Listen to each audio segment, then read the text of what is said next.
Hello, welcome back to my channel, and if you're a returning subscriber, you are also welcomed. In my last video, I did mention bad reading habits as one of the reasons students fail examination. In this video, I will be speaking on tips on effective studying, the tips we need for effective studying. And so we want to look at study habits. So study habits simply means constant studying. A study habit is a must for every intelligent and diligent person, as students, teachers, parents, and other concerned stakeholders, because we live in an unchanging world. So you need to study constantly and effectively. Now, what are those skills or tools that we need for effective studying? The first is listening. Now, listening and hearing are two different terms. Yes, the two are different terms, although both entail oral perception. Listening is an active process, whereas hearing is passive. Listening is an active process, whereas hearing is passive. Now, listening goes hand in hand with reasoning, that is comprehension, and it enables the receiver to retain what has been received for future use. Listening, therefore, requires the training of the ear. So you need to train the ear very well. It is a demanding task. Total concentration and silence are needed during listening. You can enhance your listening ability through attending lectures, seminars, workshops, and listening to audio tapes. Now, the next skill that you need is note-taking. Note-taking. This is a process where important information are neatly written down during lectures, seminars, and workshops. So, note-taking is to help memory weakness of the brain. Of course, it is almost impossible for the brain to assimilate all said information. Therefore, note-taking serves as a reminder or reference source during listening. Now, during listening, we can use abbreviations, codes, and shorthand. So it is very important that we take notes at every point in time.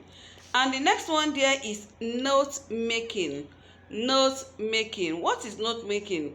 It is the process of writing down of the important and necessary information in form of summary of a given read text in your own words. So you take notes, writing such things down in your own words. Now, important quotations and references too must appear in the text. So one of the important study skill is note making. Now, this note making will help to test and enhance your understanding of a read text. So you can then read the main text for the examination. So it is very important to take note making seriously. Then the next is writing. Another skill here is writing. Writing is different from note taking and note making. It involves the ability to put things down in clear, concise, coherent, and effective manner. It may be direct copying from board or during dictation or brain production. So, you must copy exactly what you saw or heard. It is very important. You must copy it down correctly. You must make sure that what you heard is clear and what you have written is clear. Then you must learn to write well, so that anytime you want to refer to such a thing, you do not need to begin to ask what is written.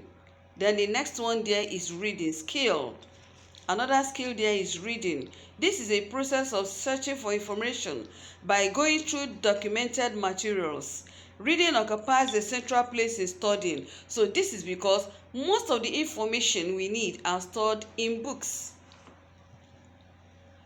Most information that we need, they are stored in books. So it is very important that we read. Therefore, to be able to retrieve information, we need to acquire efficient reading ability.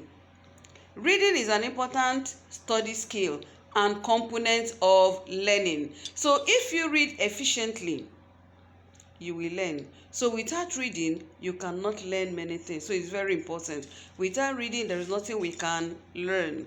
Now, where, how, where, and what to read. What do we read? Read with high concentration and zero distraction. Do not read with music, video, when eating, while talking. Where there is crowd of people, no, you need a quiet place. Read to learn, not for pleasure. Hence test your understanding. So if possible, read very early in the morning, maybe between 5 a.m. to 7 a.m. and also late evening, maybe around till 7 p.m. or 10 p.m. or thereabout. Do not read between 11 p.m. and 5 a.m. It should be used for resting or sleeping. Afternoon can be used also for note-taking, assessment, and practice. Read all books you come across. Yes, it's very important. Read all books you come across. Check the meaning of words that you don't understand. Look at their word class, how they are spelled, and how they are also articulated. So you need to read all books you come across.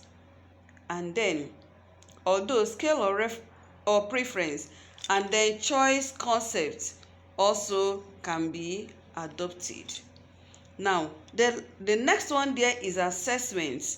Now, assessment is a study tool used for measuring the degree of understanding and quantity of information acquired for a given studied exercise. Assessment. So you need to assess, or you need to measure the degree of understanding and quantity of information you've acquired in the course of studying.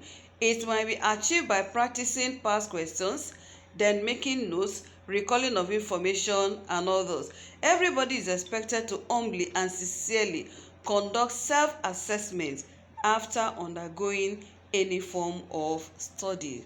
You need to do that.